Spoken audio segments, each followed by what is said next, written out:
안녕하십니까. 독서하는 마라토너 박종필입니다. 지금부터 제가 앞으로 약 3주 후에 미국 북동부 지역 그리고 캐나다 지역을 7박 10일의 일정으로 내 식구 가족 여행을 출발을 하게 됩니다. 오늘 현재 시각 2023년 8월 1일 화요일 오후 4시 18분 정도 됐습니다. 제가 평일인데도 오늘은 제가 휴무일입니다. 그래서 미국 북동부 지역, 캐나다 지역 여행을 24일 정도 앞둔 시점에서 제가 미국 독립전쟁의 첫 총성이 울렸었던 렉싱턴 콩코드 전투와 그 콩코드 지역에 있는 월든 호수와 관련해서 지금부터 169년 전에 헨리 데이비드 소로가 출간했던 작품 월든 숲속의 생활이라는 그 제목의 책이 미니멀 라이프의 최고의 명저로 꼽히는 책이고 미국 대학생들한테 교양 필독서로 애독이 되고 있는 스테디셀러 작품인데요. 헨리 데이비드 소로의 월든 숲속의 생활, 그리고 또 헨리 데이비드 소로가 교류를 했었던 렐프 waldo 에머슨의 콩코드 찬가, 그리고 주홍 글씨의 저자인 나다니엘 호손의 그러한 그 작품 세계 등을 위주로 해서 그 콩코드 및 월든 호수 등에 관하여 말씀을 드리도록 하겠습니다. 제가 8월 25일부터 9월 3일까지 7박 10일 일정으로 출발을 하게 되는 미주국과 캐나다 가족여행의 코스를 간단히 말씀드리면, 인천공항에서 출발해서 뉴욕에서 센트럴 파크 등을 투어를 하고 또 엠파이어 스테이트 빌딩 등도 또 관람을 하게 됩니다. 그 다음에 미국의 수도 워싱턴 DC로 이동을 해서 그곳에서 링컨 메모리얼, 워싱턴 모니먼트, 리플렉팅 풀, 토머스 제퍼슨 기념관, 알링턴 국립묘지 등을 또 투어를 하게 됩니다.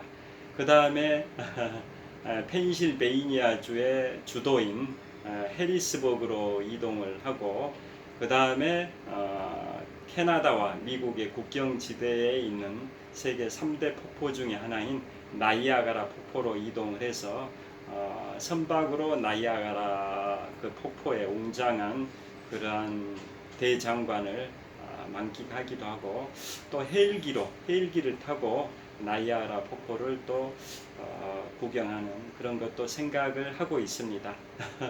그 다음에 그 캐나다로 이동해서 캐나다 제1의 도시인 토론토로 가서 CN타워, 지금 잠실에 제가 살고 있는데요. 잠실 롯데 월드타워가 높이 기준 세계 5위 규모, 123층 555m 높이 기준 세계 5위 규모인데요.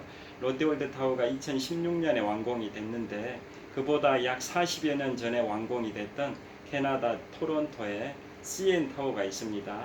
그 CN타워는 롯데월드타워보다 40여 년 앞서 완공이 됐는데, 롯데월드타워 높이 555m보다 불과 1.7m가 낮은 이 553.3m 높이의 CN타워입니다.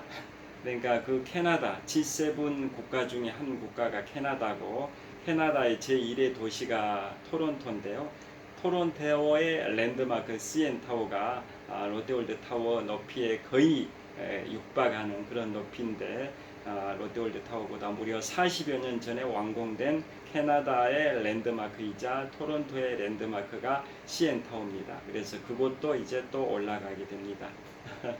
그래서 미국의 5대호 지역이 5대호, 5개 호수로 된 지역을 5대호라고 하는데요. 그 중에 가장 동쪽에 있는 호수가 온타리아호고, 온타리아호의 남서쪽에 있는 게 나이아가라 폭포고, 온타리아호의 북서쪽에 있는 게 캐나다 제1의 도시 토론토입니다. 그런 식으로 캐나다의 토론토에서 CN타워 등을 투어를 하고요. 그 다음에 토론토에서 쭉 온타리아 북동쪽 지역으로 이동하면 킹스턴이 있습니다. 킹스턴을 또 방문하고 그 근처에 천섬이라고 있습니다. 천섬은 한 1000여 개의 그 섬들이 대자연의 위대한 풍경을 연출하고 있는데요. 그 1000여 개의 섬으로 구성된 천섬, 베트남의 하롱베이가 연상이 되는 그러한 1000여 개의 섬, 그 1000여 개의 섬은 미국과 캐나다 국경 지역에 있다 보니까 일부의 섬은 미국 영토고 또 일부는 캐나다 영토여 가지고 각각 성조기와 캐나다 국기가 개양되어 있는 그런 지역이 킹스턴 근처의 천섬입니다.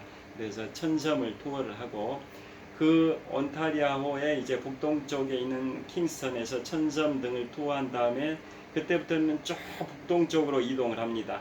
그 온타리아호, 그러니까 5대 호 중에 가장 동쪽에 있는 호수인 온타리아호에서 북동쪽으로 쭉 대서양으로 연결된 강이 하나가 있습니다. 그게 무슨 강일까요? 그 유명한 세인트 로렌스 강입니다. 세인트 로렌스 강, 온타리아호의 북동쪽에서 쭉 북동쪽으로 대서양으로 뻗어 있는 강이 세인트 로렌스 강인데요. 그래서 온타리아호의 북동쪽에 있는 그 킹스턴에서 출발해서 세인트 로렌스 강을 타고 쭉 올라가다 보면 캐나다 제2의 도시인 몬트리올에 도착합니다. 몬트리올. 그곳은 1976년에 몬트리올 하계올림픽이 열렸던 도시이기도 하고 대한민국이 태극기를 달고 출전했던 올림픽 중에 첫 금메달을 땄던 1976년 몬트리올 올림픽이 개최됐던 캐나다 제2의 도시가 몬트리올입니다. 몬트리올 올림픽 때 우리나라에서 레슬링의 양정모 선수가 올림픽 첫 금메달을 땄었습니다. 그보다 40년 앞선 1936년 일제강점기에 송기정 선생께서 1936년 베를린 올림픽에서 마라톤 우승은 일제강점기 상황이다 보니까 일장기를 달고 출전을 했었던 건데요. 반면에 그로부터 40년이 지난 1976년 몬트리올 올림픽 때는 대한민국이 태극기를 달고 출전한 올림픽에서 최초의 금메달, 레슬링의 양정모 선수의 올림픽 첫 금메달이 나왔었다. 대한민국 올림픽 역사상 최초의 금메달이 나왔던 게 1976년 몬트리올 올림픽이었습니다. 그래서 그 몬트리올을 투어를 하고요. 그 다음에 거기 몬트리올에서 약간 북서쪽으로 가게 되면 캐나다 수도 오타와가 나오는데 그곳은 가진 않고 그냥 몬트리올에서 세인트 로렌스 강을 타고 다시 북동쪽으로 좀 이동하면 퀘벡이 나옵니다. 퀘벡. 드라마 도깨비가 촬영됐던 장소이기도 한데요. 그 퀘벡에 가면 언덕에 전망 좋은 곳에 멋진 호텔이 있습니다. 호텔 이름이 기억나진 않지만 제2차 세계대전 전쟁 중에 미국의 32대 대통령 프랭클린 루즈벨트 대통령과 영국의 61대 총리 윈스턴 처칠이 2차 세계대전 전쟁 도중에 미영 정상회담을 했던 장소가 그 퀘벡에 있는 그 호텔입니다. 그것도 투어를 하게 됩니다. 그 다음에 이제 다시 미국으로 넘어오는데요. 그래서 이제 미국 매사추세츠주의 콩코드 쪽으로 이동을 하게 되고 그 콩코드가 아까 모두에 말씀드렸던 1775년 4월 19일 미국 독립전쟁의 첫 총성이 울렸었던 곳이 바로 그 콩코드입니다. 그 콩코드는 미국 매사추세츠주 보스턴에서 북서쪽으로 32km 지점에 있는 그 콩코드인데요. 콩코드에서 하룻밤 투숙을 하고 그 다음날 미국의 시작이라고 할 수 있는 미국 역사의 시작, 미국의 뿌리에 해당이 되는 매사추세츠주 보스턴으로 이동을 하게 됩니다.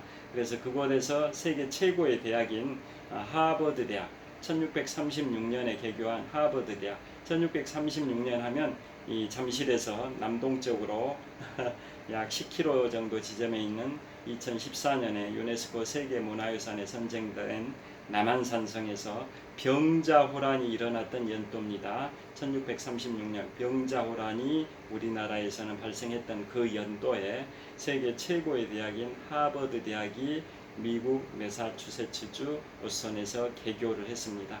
그래서 그 하버드 대학도 투어를 하게 됩니다. 참고로 말씀드리면 아이비리그 대학이라고 하실 겁니다. 미국 북동부 지역의 명문 8개 사립대학교를 아이비리그 대학이라고 하는데요.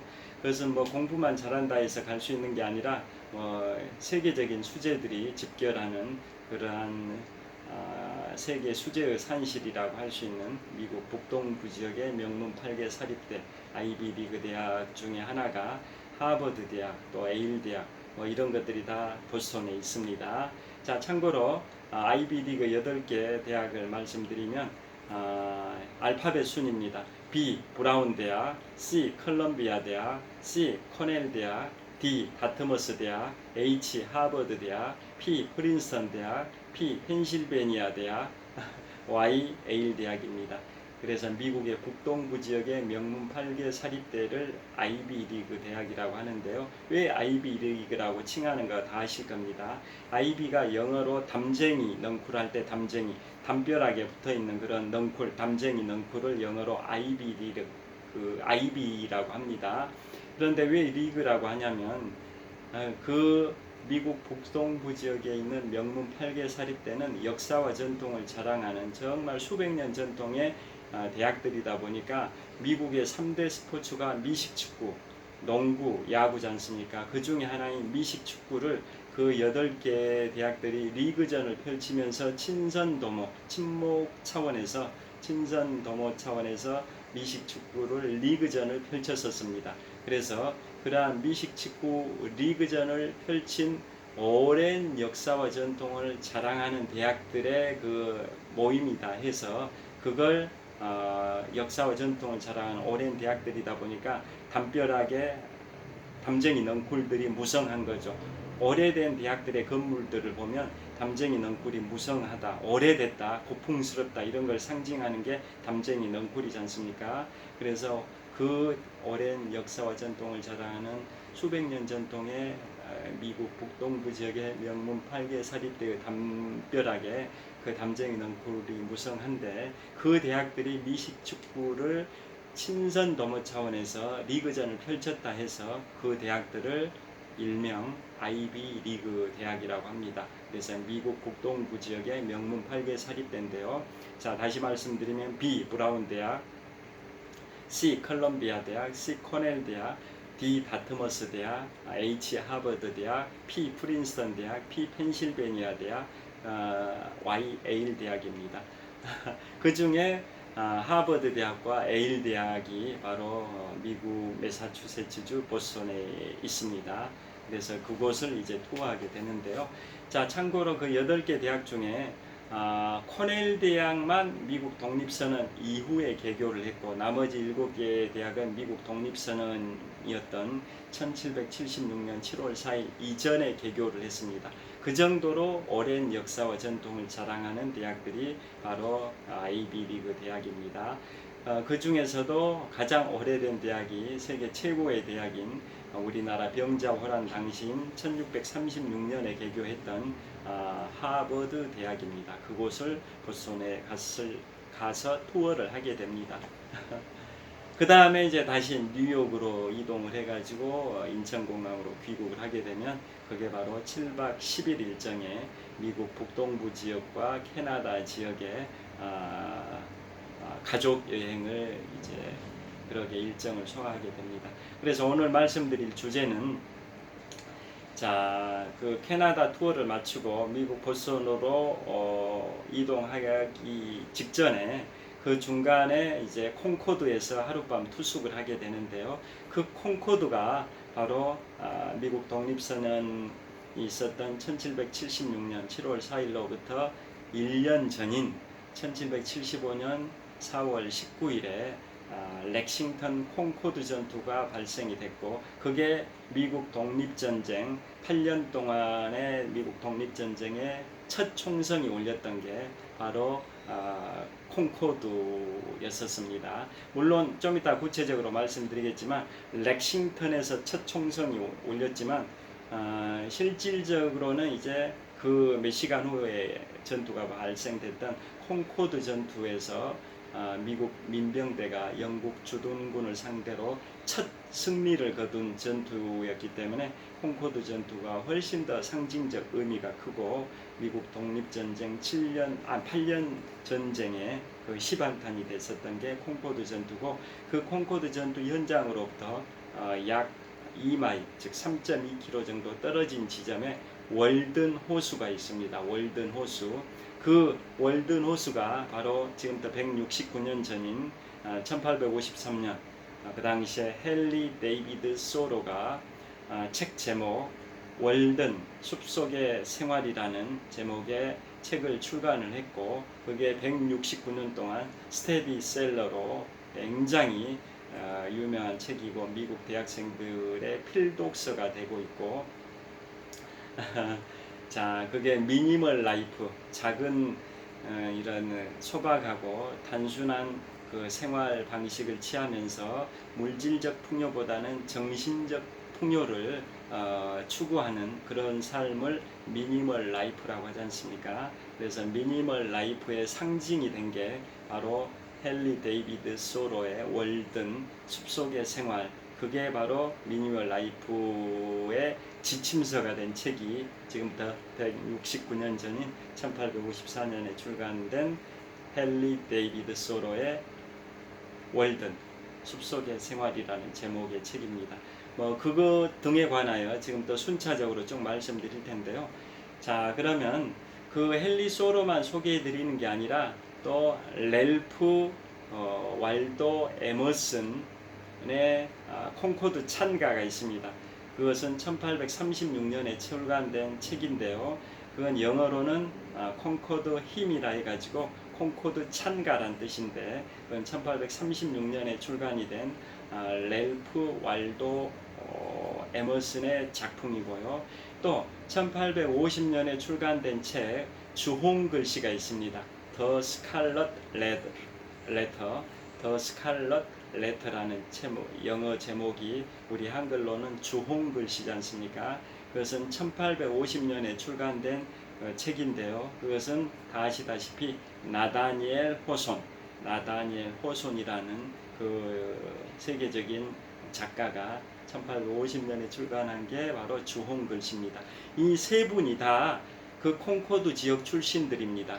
미국 독립전쟁의 첫 총성이 울렸던 보스턴에서 북서쪽으로 32km 지점에 있는 매사추세츠주 콩코드 주변에서 다 출생한 분들이 헨리 데이비드 소로, 또 렐프 왈도 에머슨, 또 나다니엘 호손, 이런 분들이 다 그 콩코드 주변에서 태어나셨고 같이 밀접한 교류를 하시면서 토론과 이런 대화를 나누시고 그런 삶들이 펼쳐진 곳이 바로 월든 호수 주변입니다. 그곳이 바로 월든 호수가 렉싱턴 콩코드 전투 중에서도 콩코드 전투가 발생됐던 콩코드 전투 현장으로부터 2마일 즉 3.2km 떨어진 지점의 그 월든 호수에서 그분들이 교류를 하면서 세계적인 작품들을 출간을 하셨던 겁니다. 자, 그 순서대로 쭉 한 2시간 정도 말씀드릴 계획입니다. 자, 먼저 미국 독립전쟁의 시발탄이 됐던 렉싱턴 콩코드 전투부터 말씀을 드리도록 하겠습니다. 자, 미국의 최대 국경일이 뭘까요? 미국에 앞서서 프랑스 국경일부터 한번 말씀드려 보겠습니다.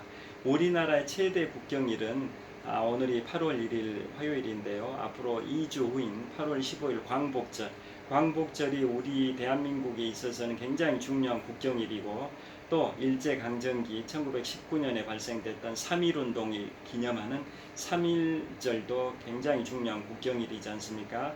제가 생각하기에는 광복절과 3.1절이 대한민국의 최대 국경일인 걸로 생각이 돼요. 그렇듯이 그럼 프랑스에서 최대 국경일은 뭘까요? 프랑스에 3대 국경일이 있습니다. 그것은 프랑스 대혁명이 발생됐던 시발탄이 됐던 게 1789년 7월 14일입니다. 지금부터 무려 234년 전입니다. 지금부터 무려 234년 전 1789년 7월 14일에 프랑스의 민중들이 바스티유 감옥을 침공해 가지고 장악을 했죠. 그게 프랑스 대혁명, 자유, 평등, 박애를 기치로 한 프랑스 대혁명의 시발탄이 됐던 게 바로 바스티유 감옥 습격인데요. 그게 바로 1789년 7월 14일에 발생돼서 그 날짜가 프랑스 대혁명 기념일입니다. 그래서 프랑스에서는 최대의 국경일이 7월 14일 프랑스 대혁명 기념일입니다. 인류 최초의 성공한 시민혁명이 바로 프랑스 대혁명이지 않습니까? 그 전까지는 수천 년간의 군주정이었죠.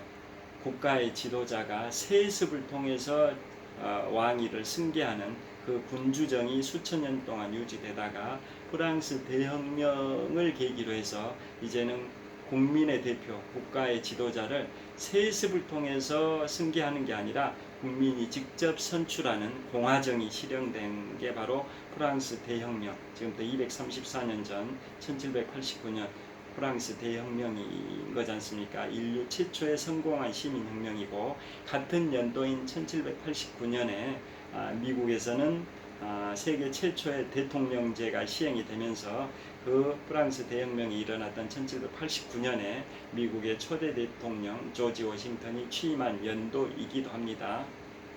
그래서 프랑스 최대 국경일이 프랑스 대혁명 기념일인 7월 14일이고요. 그 다음에 또 하나 국경일, 2대 국경일이 뭘까요? 1918년 11월 11일 제1차 세계대전 승전 기념일입니다. 1918년 11월 11일. 그 다음에 제2차 세계대전 승전 기념일이 1945년 5월 8일입니다. 그래서 제2차 세계대전 승전 기념일 1945년 5월 8일. 이상 3개의 국경일이 프랑스의 3대 국경일입니다. 그렇듯이 자, 미국의 최고의 국경일이 뭘까요? 미국의 최고의 국경일 다 잘 아시다시피 초대 대통령 조지 워싱턴이 취임하기 13년 전인 1776년 7월 4일 미국 독립선언 기념일입니다. 미국 독립기념일이라고 합니다. 1776년 7월 4일 그 미국의 최고의 국경일인 거죠. 독립선언 기념일이 독립기념일이라고 하는 거죠. 그런데 그것의 시발탄이 됐던 게 바로 한 해 전인 1년 전인 1775년 4월 19일 렉싱턴 콩코드 전투고, 그게 독립전쟁의 시발탄이 됐고, 그로부터 1년 후인 1776년 7월 4일에 미국이 독립선언을 했고, 계속 독립전쟁이 유지되다가 1783년 9월에 파리 조약을 통해서 미국과 영국이 이제 종전 강화 조약을 맺어서 결국 미국이 영국한테 승리한 전쟁, 그게 미국 독립전쟁, 8년 동안의 독립전쟁입니다. 1775년부터 1783년까지 8년 동안 미국의 독립전쟁이 진행이 됐었는데, 결국은 1783년 9월에 파리 조약을 통해서 이제 국제사회에서 미국이 영국으로부터 완전한 독립 주권 국가가 됐다라는 걸 만천하에 공인을 받은 게 파리 조약인데, 그게 1783년 9월입니다. 자, 그런 1년에 8년 동안에 미국이 영국으로부터 독립을 하기 위한 독립전쟁이 일어났는데요. 그것의 첫 총성이 바로 렉싱턴 콩코드 전투입니다. 그래서 그거에 관해서 좀 더 구체적으로 말씀을 드리겠습니다.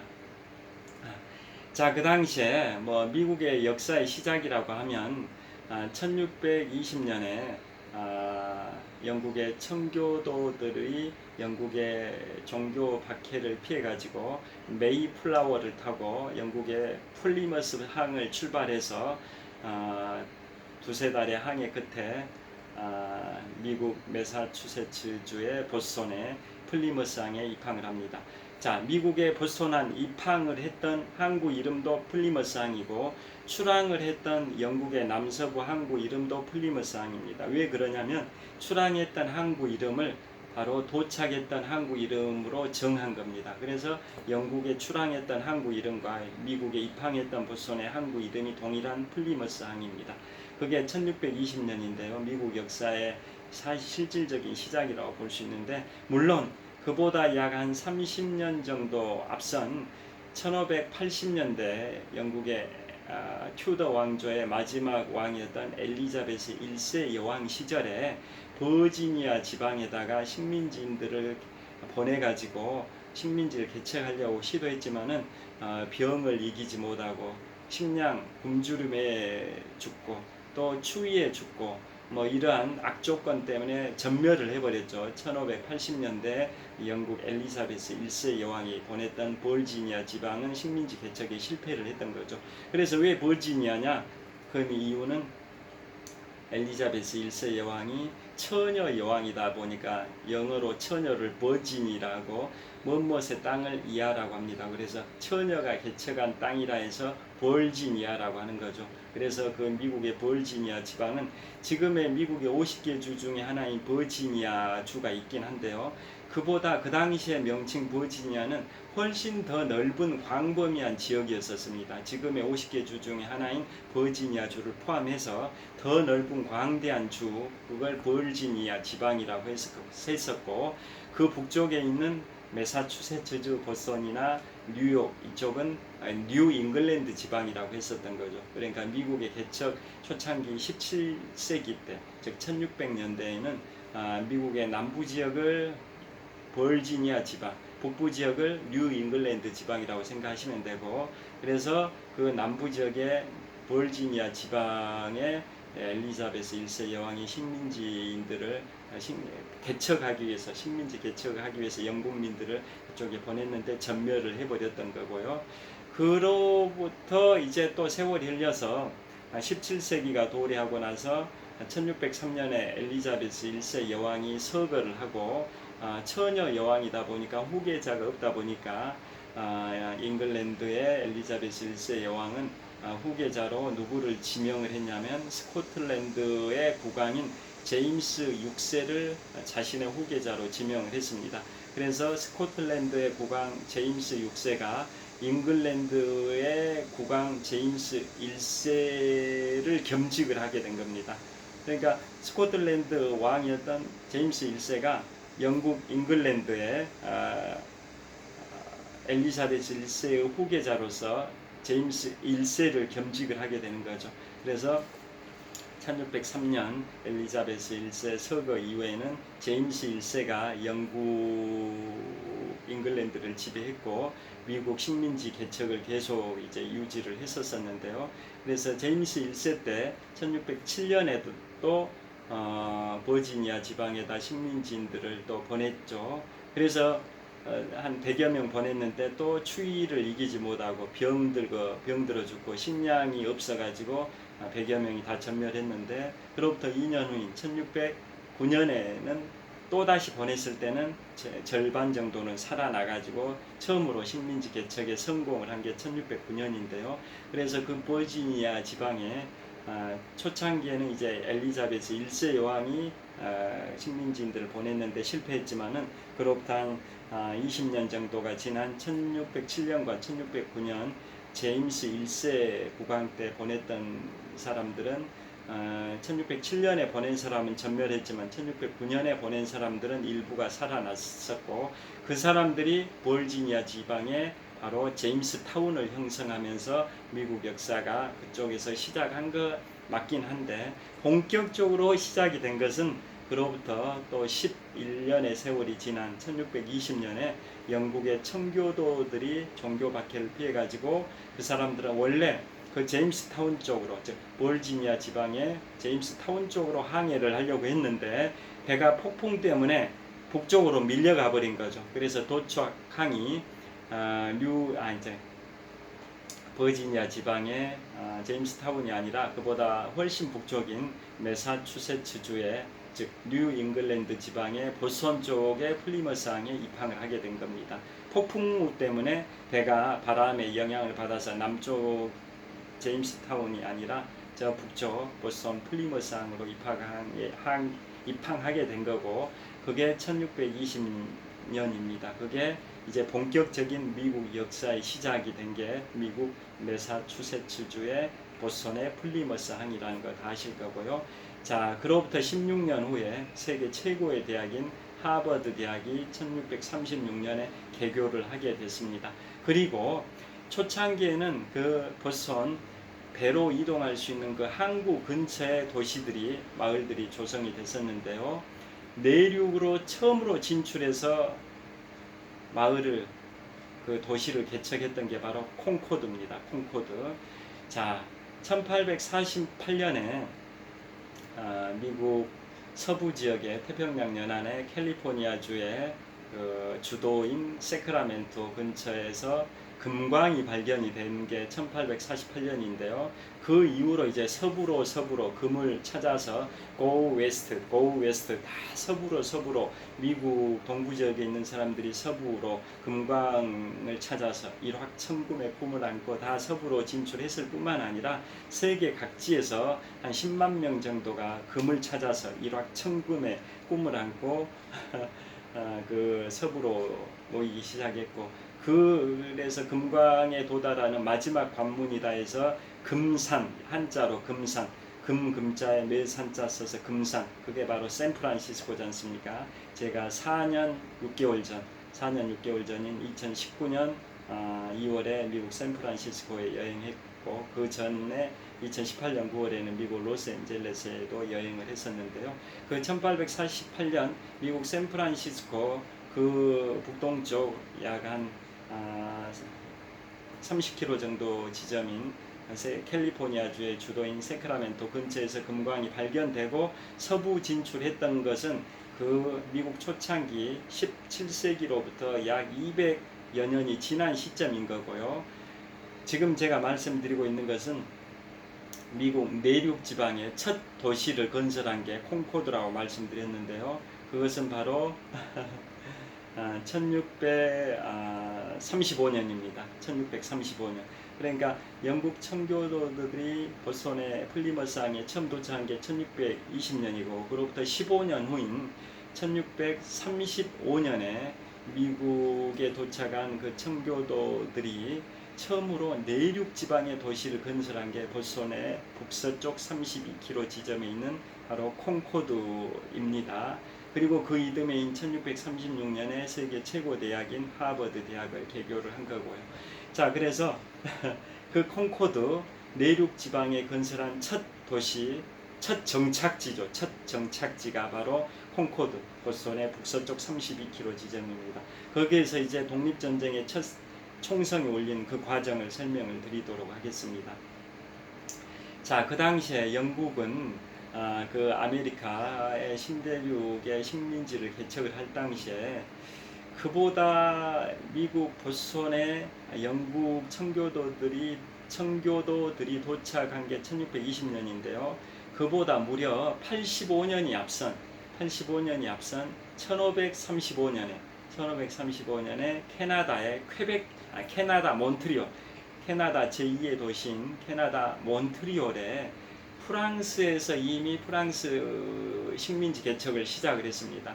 미국 보스턴에 영국이 상륙을 한, 청교도들이 상륙한 1620년보다 무려 85년이 앞선 1535년에 프랑스의 앙리 4세 국왕의 명령을 받고 첫 프랑스의 식민지인이 캐나다 제2의 도시인 몬트리올에 도착한 게 1535년입니다. 그래서 캐나다 그 몬트리올이 유럽 사람이 첫 발을 디딘 연도가 1535년, 프랑스가 몬트리올에 첫 발을 디딘 거고요. 그 이후에 또 이제 북동쪽에 있는 퀘벡 지역도 이제 프랑스가 주도적으로 개발을 했고, 그래서 몬트리올, 퀘벡은 다 지금 캐나다 12개 주 중에 가장 유명한 퀘벡주에 속하죠. 퀘벡주에 몬트리올 시도 있고 퀘벡 시도 있는 겁니다. 그래서 캐나다는 초창기에 프랑스가 먼저 식민지를 개척을 했는데 나중에 영국과 전쟁을 하게 되죠. 프랑스와 영국이 전쟁해서 프랑스가 패배하면서 캐나다 식민지 개척의 주도권을 잃어버린 역사를 다 알고 계실 텐데요. 자, 그래서 여하튼 다시 원점으로 돌아와서 영국이 아메리카의 식민지를 개척할 때 프랑스 또 스페인과 엄청나게 식민지 쟁탈전을 벌였었던 거죠. 그래서 영국이 프랑스와 싸워가지고 캐나다의 그러한 지역들을 다 영국이 지배를 하게 되고, 그 다음에 영국이 스페인과 전투, 에스파니아죠, 에스파니아. 영국이 스페인과 전투를 해가지고 플로리다 지역을 다 빼앗게 되고, 이런 식으로 영국이 계속 식민지를 개척해가는 그런 역사가 있는데요. 그러다 보니까 영국 본토에서 무려 4,800km가 떨어져 있는 미국 대륙, 영국 섬나라에서 아메리카 대륙까지, 미국까지 4,800km나 떨어져 있습니다. 서울 부산 거리의 12배죠. 서울 부산 거리 400km의 12배인 4,800km나 떨어져 있습니다.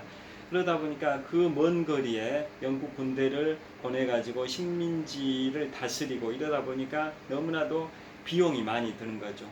그래서 그 비용을 충당하기 위해서 또 영국이 프랑스와도 전쟁을 하고 또 스페인과도 전쟁을 하면서 아메리카 대륙의 식민지를 확장해 가는 그런 과정이 있다 보니까 많은 전쟁 비용이 발생이 되고, 또 식민지인들을 관리하기 위한 영국 주둔군을 관리하는데 주둔군이 주둔하는데도 많은 비용이 소요되는 거죠. 그러다 보니까 영국에서는 미국에 진출해 있는 식민지인들한테 이제 무거운 세금을 부과해가지고 비용을 충당하려는 시도를 하는 거죠.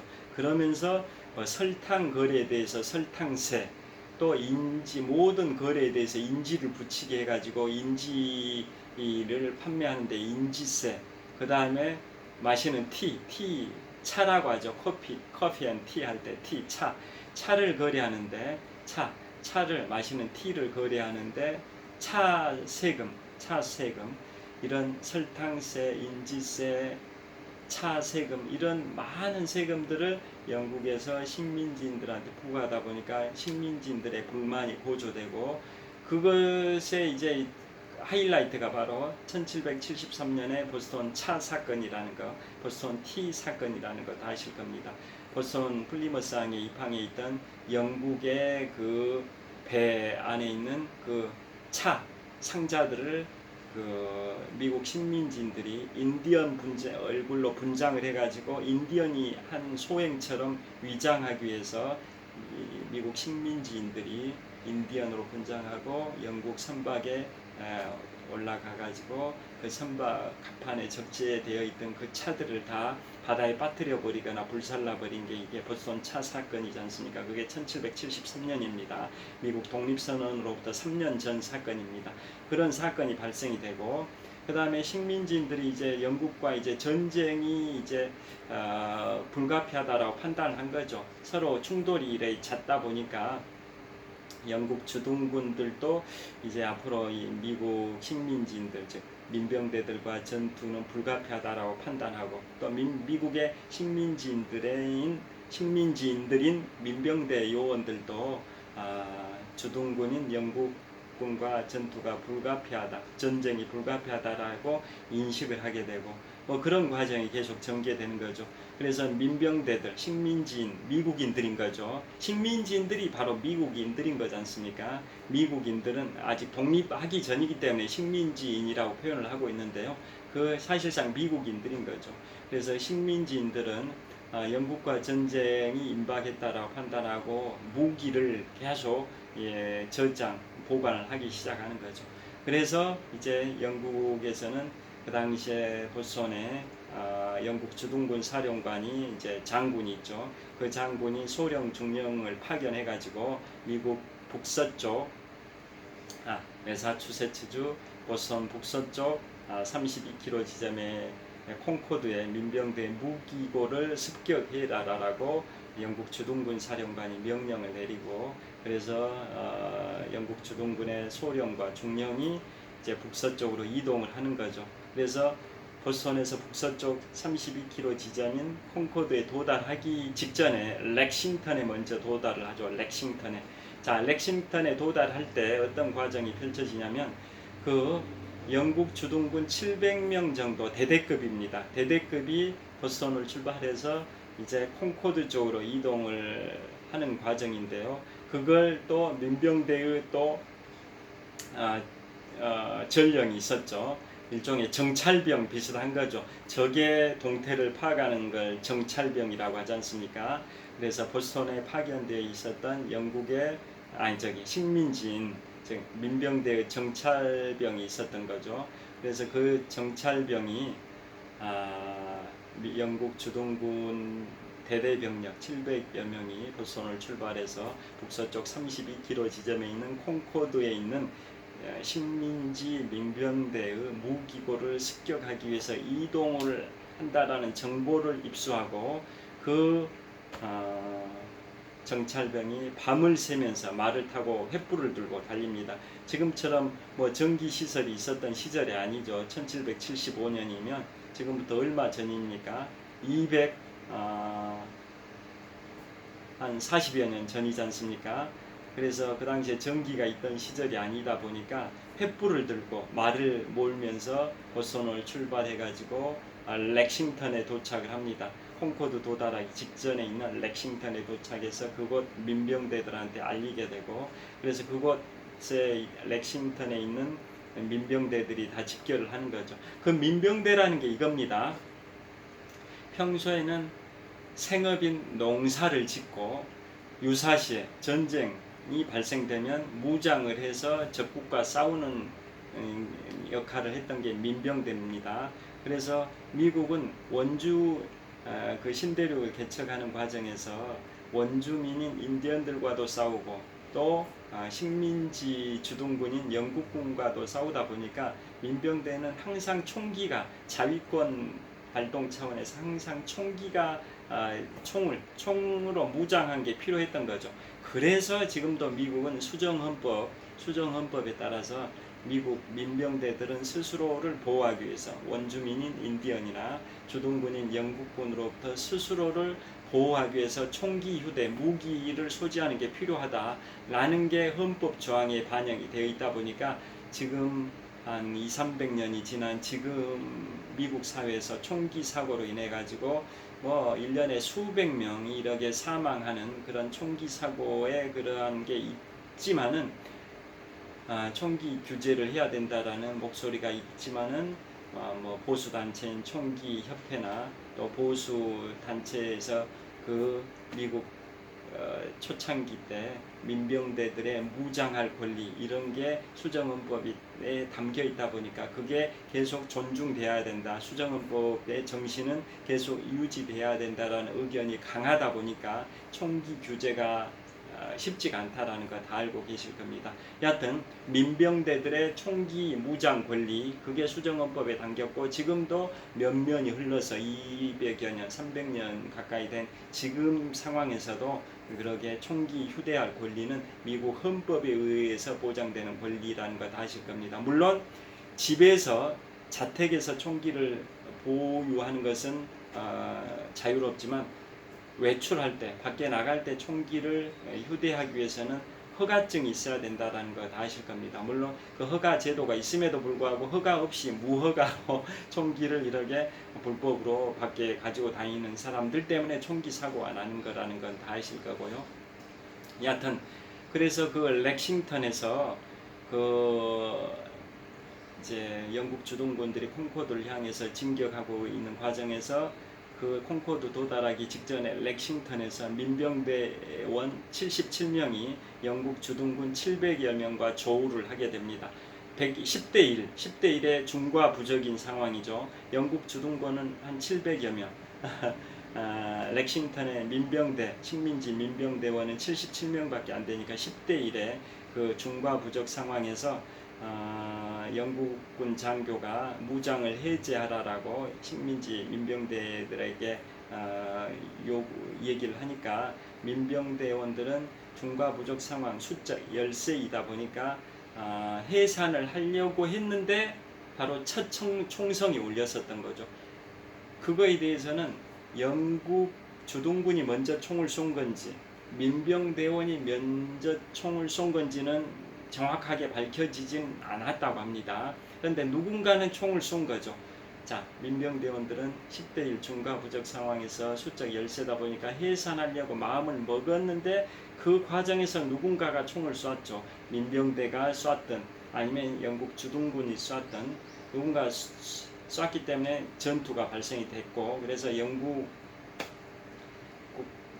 주둔군과 민병대원 77명간의 10대 1의 중과 부족 상황에서 첫 교전이 발생이 됐습니다. 그러니까 실질적으로 독립전쟁의 첫 총성은 1775년 4월